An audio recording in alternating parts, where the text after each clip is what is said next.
This series of bonus podcast episodes were taken from my 9-hour live stream on the 15th of April 2020. I interviewed 16 speakers back to back whilst on lockdown from the coronavirus pandemic, and I thought I would edit them just for you. Hope you enjoy and stay safe, my friends. Hi, mate. Hi, that was a real pleasure listening to Laura, wasn't it? Oh, it's great, isn't she? Hey, look there, green screen, brother. Yes, well, I'll tell you what, the blend is smashing. So, no, I mean, as you know, I've gone au naturel this morning because I think it must be a browser issue with my MacBook. The green screen's not working. Right, okay. So I was going to tease you by having the Star Wars cantina behind me, but well, I'll download some more backgrounds if anybody wants to see me in a certain. Yes, let's get people to suggest some of the weirdest backgrounds to you. We'll have a competition. So how are you doing today, Ian? I'm good. I'm really good. Obviously, we're only one in. That was Laura there. So and then straight in yourself. So feeling good. But I've got a bag full of snacks as I normally do. Yeah. I'm hoping for a couple of people that are really good friends that I bring in together, and then I run away and have a little comfort break. Yeah, even if they don't, friends anymore afterwards, so long as you can use them for a bit. Exactly. So are you doing things a bit differently this time? Have you learned anything from your first marathon, would you say? Yeah, well, so the last time I did it, I literally sat down and had 3 minutes to spare before I went live, which was really seat of the pants stuff because on lockdown, all my office was shut, so all my audio visual equipment. So basically, I managed to get hustle back in with security guard, get some equipment. So now I've got some light on us because I was really dark the last time. That, Yeah, I've got the green screen behind us because I was just on a white background before. So yes, a lot better. I feel a bit more calmer. Yeah, I've got a little Logitech camera here, which is on a little bit of a jaunty angle, but it's not too bad. It works. So yeah, good, mate, good. But in terms of that question, I know the reason you asked us it because you are the man when it comes to video. Well, that's very kind for you to say. I tell you before you start. I tell you what I loved when I saw youpreneur. And you spoke about your passion for video because I realized where it had come from because you spoke about videos, directors, inspiration from, and I didn't realize that about you, Pascal, because yes, I kind of like video and audio and podcast and all that, but as a boy, I wasn't transfixed, and I think you were by the sounds of it. Is that right? I was, yes. I mean, it started at a very young age. I mean, my parents said that, and they have a picture of me still, age 2 or 3, watching TV. And I'm sat on the floor in my PJs, and literally I'm just watching the TV screen in complete awe. And they said to me, from a young age, so long as it moved and made sounds, you were happy. And then he carried on from there. So then I started to so we come from a large family and a very modest family, so we couldn't go to the movies necessarily.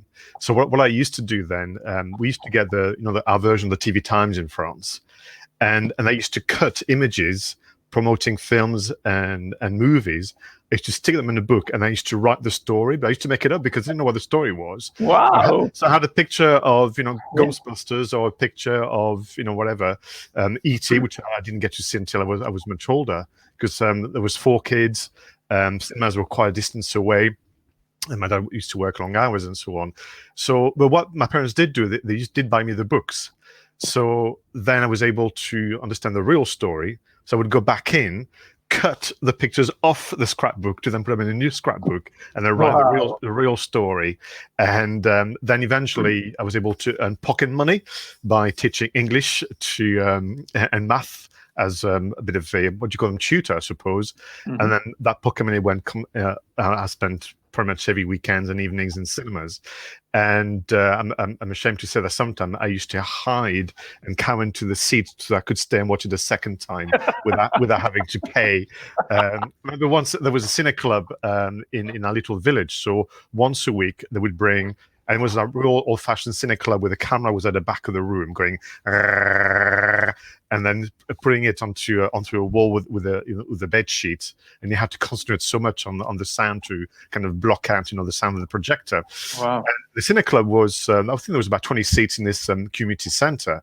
So you would go once, pay your 5 francs back then, and then leave again. And I went back because it was a double bill, which I think really changed my life forever. It was Jaws and Raiders of the Lost Ark. It was double bill. And the guy said, "I've not seen you already." I said, "No, that was my brother," because back then we did look quite alike, and so I watched it the second time. So then, of course, my brother Yannick wanted to see it later on in the day, and so, "Oh, you've been already, you can't go." So to this day, I still ask forgiveness. My poor brother wasn't allowed to go in the movies because I pretended to be him. And then when I was at university, again, the passion. So I was university at the time. I was studying to be an English teacher back in France, but life had other plans for me, and I pretty much blew all my student grant on going to the movies. That's what I did. I didn't study. And so it started from a very young age, and I was so pleased that Yupron was able to share that story, because I've not told anybody really. We tend to share, which I'm going to talk about with you, we tend to share our professional side, because we've been told about branding and content marketing and so on. And what I like about Youpreneur is it is a platform where you can give a bit more of your personal self, and that created a context which meant that hopefully the advice I was giving was reasonably legitimate, because it's born out of decades and decades of spending far too much time thinking about those things.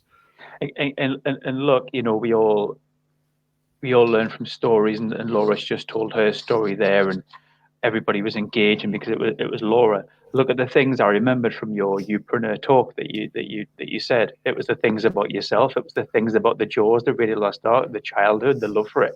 I'm really sorry to say this, but the other bit, can't remember it. Of course, yeah. Because that's what happens. It just comes off a cliff, doesn't it? And it falls away, that learning curve. But what we don't forget is the story. That's why it's great to wrap these things in stories. So, and obviously, that's a nice little segue into what you do. Yeah, absolutely. So really, to be honest with you, my plan many years ago was to keep those two things separate. So I was very happy to be the professional giving advice and training people on the wonders of content marketing, to use a global term. Yeah. And then evenings and weekends, I wanted to be the video producer, aspiring filmmaker. And it was really my intention to keep those two things separate. But I suppose one could argue the internet has conspired to bring them together. What I mean by that is, eventually when people ask me about video and they were asking about video marketing, my reaction was, yes, do that, but please understand, video marketing is one step towards something much greater and far more enjoyable, which is visual storytelling, which is a term that I've kind of adopted. I'm sure there's a better way to describe it. But what I mean by that, Ian, is that it is important for all professionals out there to do what I call the essentials. This is almost your video school. So do the expert Q&A type video series. By all means, do some video news roundup. By all means, do some product tours, product demonstrations, whatever. So the three kind of ways you can do video marketing. But my argument would be, don't just stick to that, because you're missing out on something far greater. And the idea being that when it's all said and done, and we can fast forward 2 years maybe, and most businesses will have caught up on video marketing, one with the other, whether they've been dragged into it kicking and screaming, or happy to go with the flow, the web would be full of video content. And I think at this moment, at this time, would be very much like blogging so many years ago, and social media currently, and email marketing back then, which is simply just white noise. And almost to your point earlier, of course, you want to be seen and heard being helpful by giving advice, because that shows you're competent. But when everybody does it, then how do you then stand out from the rest of your competitors? And this is where you need to kind of go, brilliant, I think I've built my confidence doing video marketing. I've built an audience. Let me take them on the journey where I'm going to move away from rational discourse to more emotional charged messages. And I don't mean by that, Ian, that you're going to start to cry on camera every so often just to get some sympathy. What I mean by that is you're going to show some other qualities through your video work. And I think one important one is a quality of just being naturally curious and asking questions to which you don't have the answer necessarily. But by asking those questions and documenting your quest for information, or by commenting on your findings, you'll progress obviously as an individual, but you will take your audience on the journey. So my recommendation, humbly, for people that listen today and on replay, is video marketing. The stuff you see on YouTube is just one baby step towards something greater and better. And the inspiration, therefore, that we should be seeking out needs to come from those who have engaged audiences who are far longer than the web has been around. And for me, they are filmmakers, playwrights, book authors, and documentary makers. So if you love watching films and your partner grumbles, just say, it's just research. It's just it's I was listening to you there. Your passion is just absolutely wild. I can see it just bursting out of you. So your partner must have a nightmare with you, bud. So if you've some of you are listening today, and if you've subscribed to Disney Plus, it's a good business investment. I would put it against your expenses, because it's would be research. I mean, I'm sure you would agree, Ian. Have you on Disney Plus yet? We need to watch The Mandalorian, don't we? Oh, anyway, it's for another time. It's talk about story. Yeah. You know, you said something there which I loved, and what you said was the quest for information. And I love fly on the wall kind of stuff, like rather than really staged business video. I love to see people walking around being followed or fly on the wall and that sort of stuff. And actually, that quest for information. Tell me a little bit more about that. So, what do you mean that somebody is interested in something and they sort of delve into it, and then it's their journey of how they understand it? Yes. So there's three qualities I want people to explore. But the first one, I think the most powerful one, is simply to be curious. And therefore you're gonna commit on behalf of your audience, both current customers, prospects, and the kind of the wider audience. You're gonna commit on their behalf to find more information about something. And you're going to simply record that. You're going to document it, and you are not going to worry so much about technology. You're going to worry about cameras, lights, and so on. You're just going to film away your findings, and then afterwards you can kind of edit and put it together into a very, very simple recounting of what you've done. So for example, you're curious about, I don't know, in your case, in the future of podcasting and audio production. And you're going to do some research for yourself. My argument would be, it's not the shame that you're going to keep it to yourself. Maybe into a notebook, maybe, or whatever. So my argument would be, why don't you find a way to document and comment and react to your own findings? Even better, and I think that's where why don't you find somebody that we can relate to and follow their journey of discovery? So then what you do, you bring some humility, which is you step back. So you move away from being in front of the lens. You go behind the lens, but say, I've discovered somebody, or I know somebody who are on their quest for knowledge and information. And what I'm going to do, with no comment on my part or reaction or judgment, I'm just going to capture before, during, and after, and then come back to you, my audience, with a edited version, of course, of what I've got. And what is interesting about it is, very often when I get involved as video marketing consultant, people will say to me, I'm nervous about being on camera. I'm nervous about the way I look. I'm nervous about the way I sound, and so on and so forth. I said, yeah, by the way, that's very normal. I can show you many videos of actors, a very famous one from Denzel Washington all the way to all the others in the UK, who would say to you, the first few days on set is so nerve-wracking that they wish they didn't take the job. It really gets nervous. But I said, you know what? Instead of doing it the hard way, why don't you just move on from being in front of the camera? Just get behind it and capture what you see, and share that with others, and then you can structure it. And we may talk about this in a particular way. So then you end up in a situation where your audience is exposed to a much richer and extended version of yourself, which is that hopefully all of us will keep ourselves informed. We want to do the very best for our customers. We spend hours and hours in self-learning. I lost count of the books, the podcasts I listen to, the webinars I go on to, and a few years ago, it just occurred to me that I was guilty of actually what I was telling people, which is I just keep it to myself. So I got on a webinar recently to learn a bit more about podcasting, although I think I might still stick to video, but I'm trying, Ian. And I'm thinking, well, I hope that I remember to let people know about what I've discovered or what I've understood in some fashion. And this is where perhaps vlogging comes into it.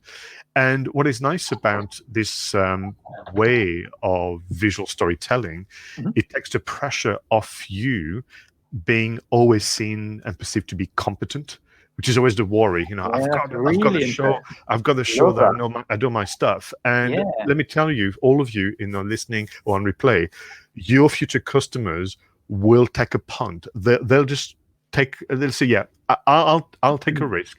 I believe that Ian is competent. What I don't know, however, is how good is Ian at looking after his customers? What are his qualities as a human being in terms of common sense, customer care, all those wonderful facets of what we do. And the best way to show what it's like to work with you, Ian, is actually to see it and hear it. And I believe that we are at our best in conversation mode. So back to the reaction I'm getting from people. They go on YouTube, they watch YouTube videos of those YouTubers, and please hold me back before I start talking about it. But the one that I mean, the one that said to you, are you really happy with your sad life where you're not earning 8 figures? That kind of things, So those are giving a very bad example of what video marketing is about, really. And what I'm saying is just ignore those. What is far more interesting for me is to see you in conversation with somebody else, because when I see that, I'm going to see the real you, and I'm going to see how attentive you are, how caring you are, how responsive you are, how funny you are, how down to earth you are, and that is the kind of supply that I want. I can't make that decision if I'm watching a polished YouTube video where, with respect, you've got all the right light settings, you've got everything right. What I mean by that is I'll go, oh, wow, good. I now I know how to do this task better because of this amazing video Q&A, but I still can't use that video to decide to use you as a supplier. Fantastic. I love that. Absolutely love that. So then how do we do that, Pascal? What kind of stuff? So is it a mix? Is it a mix of like just walking around vlogging and talking about your thoughts, maybe with a bit of a selfie stick or whatever it is? Like, how do you do that? That authenticity piece, isn't it? Yeah. So I think, if we will say that everybody can find ways to show that they weren't practiced through those perhaps accepted format currently, the YouTube video, the expert Q&A, the news roundup, and the kind of platform tour or product tour. And please do those, but don't spend all your time just doing those. I think the next step could be where you show again that you're well researched. What I mean by that is you're so passionate about what you do that you can't help but keep yourself informed, and through very relaxed, informal, and kind of quick editing, don't spend too much on that, you can do some vlogs, I think, because ultimately you would do that in a written form. You would write an article, a blog, to say, wow, the month of April has been pretty busy, and this is what I found on this BBC website, on Facebook, on this podcast, this book. So you would give an account of your personal development. Then you can flip it and literally record a video daily, 10-20 seconds segment of, today I read this book and I learned this, today I was with Ian talking about this, today. And so you do them daily, and then by the end of a fortnight, my goodness, you have this incredible kind of scenes, read segments. You pull them together into an app like Quick, QUIK, or Vlog It, whatever, on your mobile phone, and then just push it out on social. And the reason why you push it on social, you're going to say to people, listen, I know you've all been very busy, and I may have shared the odd ones, singly via Twitter or Facebook, but here's a compendium. Here's a video summary of all my findings on online, as I keep myself informed. So that would be the first one, and that would be therefore a dedicated series that then you can, by all means, publish on YouTube and put it into a playlist. You can give it its own name. You can have fun with it, give it its own kind of opening credit. You can have a little mini brand, very much like you've done with your podcast, Ian. And what is really important is that this prepares you for the next type of video. So we began by doing the essentials, video marketing. We're well practiced. We've then done something a bit different, that kind of vlogging where we give an account of our personal development. We show we're well researched and curious. The next thing that we're going to do is show that we're well connected. And what I mean by that is we're connected with the world around us, and we are connected with the people in that world. And this is when we move into, I think, one of the most important facets of visual storytelling is that you give your, I suppose, what you have discovered when it comes to this very, very important story that has been connecting the world around us for a very long time, which is how are people that I can relate to coping with a change in their world? Mm-hmm. And now that could be a positive change. It could be the introduction of new technology. In the case of Laura, new fashion trends coming in and so on. But Laura stops for a moment and go, I wonder how my world or the world of my customers is going to deal with that. Tell you what, I'm going to ask a few people and capture that. Wow. Because what is really important is, with respect to, and by now, I would imagine you're a bit of a pro when it comes to audio production and podcasting, and this opens some incredible doors for you. But I think it would be fascinating for you to, and I'm using as an example, not as an instruction, by the way, Ian, for you to do anything whatsoever.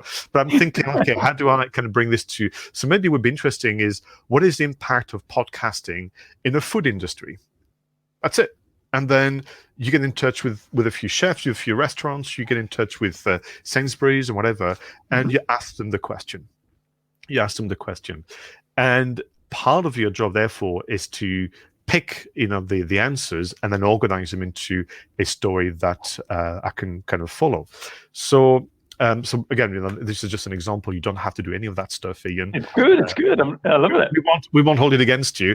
But so in my case, it could be similarly. What is the impact of the video in the HR industry or whatever, when now people are working from home?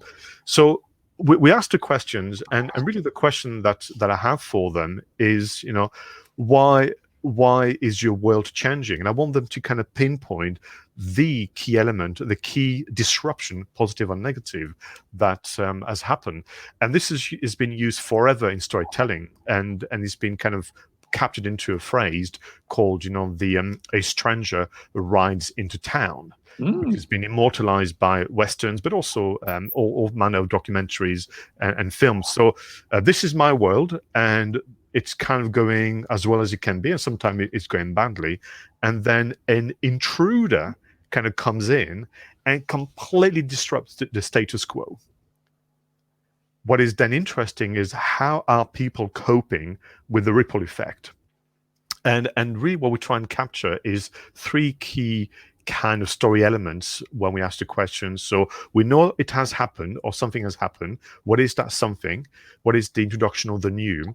And then how people cope with it. Is there trials and tribulations, and they're going to make mistakes? They're going to rush into it. They're going to be too slow. They're going to try different versions, different options.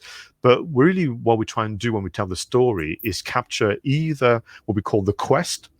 So are people essentially having to transform their environment completely? Do they have to physically or spiritually travel somewhere very different, and in the process overcome obstacles?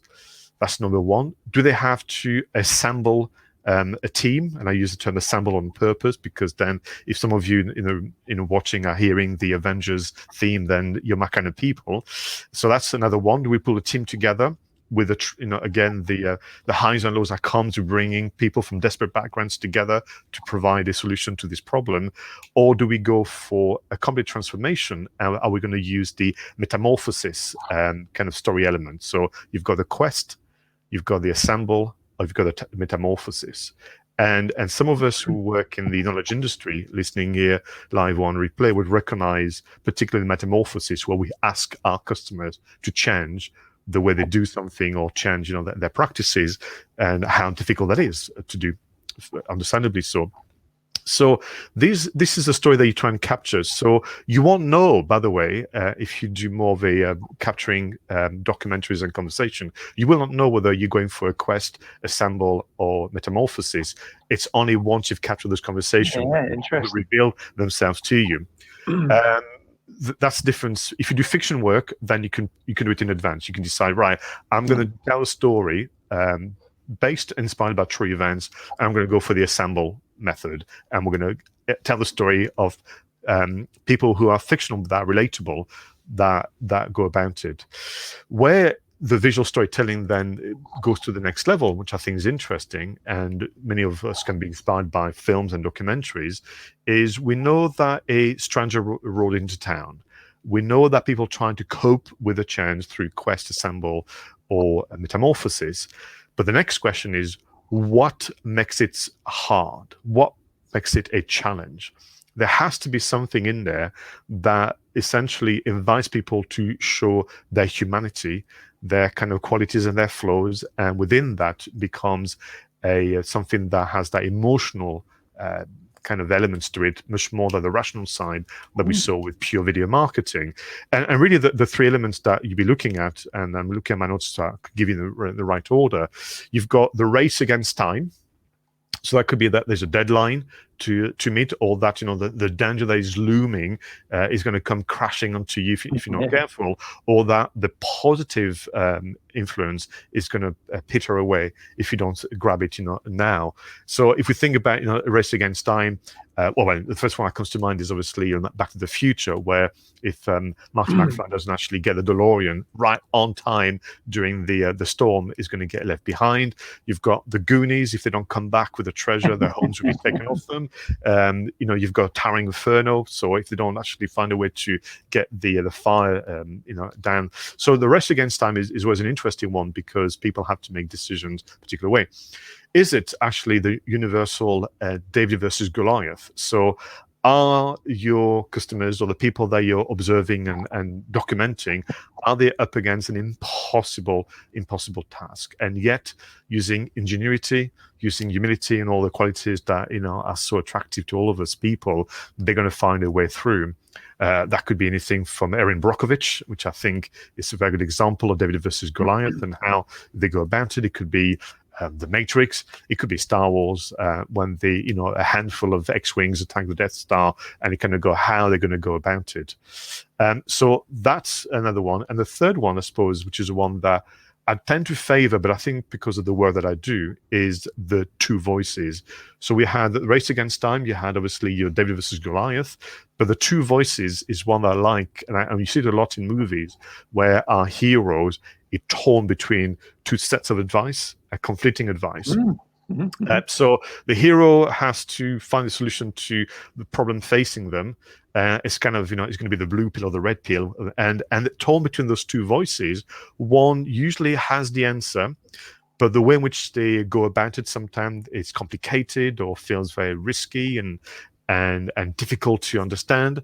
And usually we call that character the mentor. And then you have the trickster, who naively gives a simpler course of action, but usually one that is doomed to failure.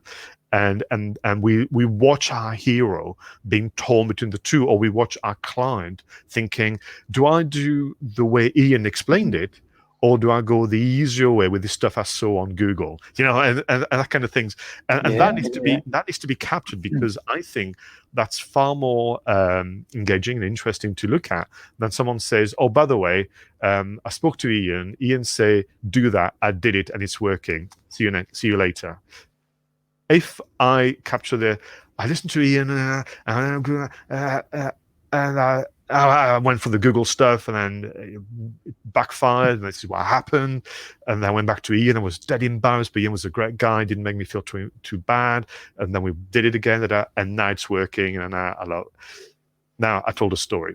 And this is where, therefore, the role really of those who know a bit more than others, because we've just made a few more mistakes, is to find a way to have the humility to tell the story without being part of the story. And this is going to make an absolutely fantastic podcast, because the vocal is amazing on this. This is really good, because I want to hear that again and go back 15 seconds and hear that again and just let that sink into my brain, because I need to let that sink in. Quick, before we go, Katie just said something there about wanting to kind of document situations and getting into the creating video content. But I'm sure you've seen this before, and I've seen this many times, Pascal, is too self-conscious to make the jump. Yeah. I don't want to put the head above the parapet. Katie, thank you very much. And Katie, you are probably expressing what 99% of people that meet out there and talk to do. Your job is not to be a performer. Your job is to be a producer. Your job, your commitment is to make the story happen, not to be the story. And I think, therefore, I mean, all of us can really take and learn from you, Ian, about how you approach the podcast. I mean, I know you mix it up. You do guesting, and then you do solos as well. But you've been in conversation with others more, I would say, than you've been solo. And that essentially is a commitment to your audience, to us, which is, I'm curious about a number of things. I've got the benefit and luxury of having some connections. Let me bring them to you, because I think there are a couple of things you should know about, as opposed to keeping it to yourself. And I think that's why essentially filmmakers, documentary makers, authors do. They've been touched by something emotionally, and they take the view that maybe they don't understand it, so they want to explore it, or they've understood it, and they think others would benefit from being invited to think through this again, or to reflect on it through the media of moving images and sound. Love that. Fantastic. What was that again? Be the producer, not the star. What did you? Be the producer, not the performer. Not the performer. Love that. There you go. There's no requirement. You can. I don't know where. Well, I think it comes from the YouTubers.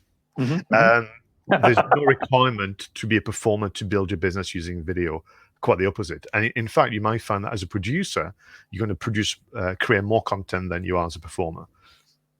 Fantastic. Love that. Listen, Pascal, before you go, you did say something yesterday. Have you got something you might want to leave us with? Are you going to? Yes, thank you very much. So, interestingly, like everybody else, I've been particularly touched, again, using that term, by what's happening around the world with regard to the pandemic and lockdowns around the world and so on. So I have family, as you know, in France, in Italy, and in the US. I've been keeping myself informed that way. And it just occurred to me again that I'm having those conversations with them.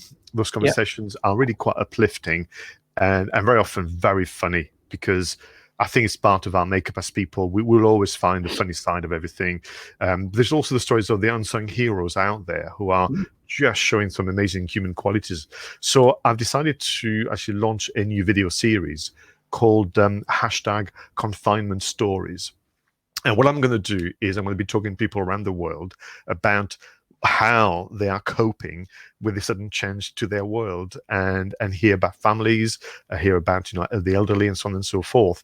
And what I'm looking for really from our audience today is, do you have stories you can share to others so they can learn from you? Are you interested to learn more about, obviously, what's happening out there with regard to other nations, because we are all united in isolation? And if you also have family members and friends around the world that you think would make for a fantastic guest, please get in touch with me. My email address is pascal@pascalfintoni.com. And I can assure that they'd be very well treated, and so will you, should you choose to want to be a guest. And what I want to do, Ian, is capture those stories and share them widely for people who are going through a bit of a tougher time, for them to have a smile that day and know that this will come to pass. Is that right, Pascal? Is that email right, Pascal? Pascal@pascalfintoni, my full name, .com. Excellent stuff. Great. So, well, that sounds like a great project for you. That's going to keep you busy. Thank you. Is that right? It is perfect. Thank you. Brilliant stuff. Excellent. Well, thanks for leaving us out. I could listen to you all day, and I'm going to listen again on that one. I really appreciate that. And I will chop that up as a podcast episode. Thank you. That's great. Thanks so much for joining us. Well, I can see in the green room, you need to see this as well, Pascal. I don't even see our friend. He's just about to pop in. Here we go. Our Colin, the big pink. Oh, wow. He is. There's a commitment to branding. There is. Why could you not come along like this, Pascal? I mean, It's not part of my branding. I'm the West Coast guy. Right. Well, listen, brother, thanks so much. I really appreciate it. More than welcome. See you soon, my friend. Take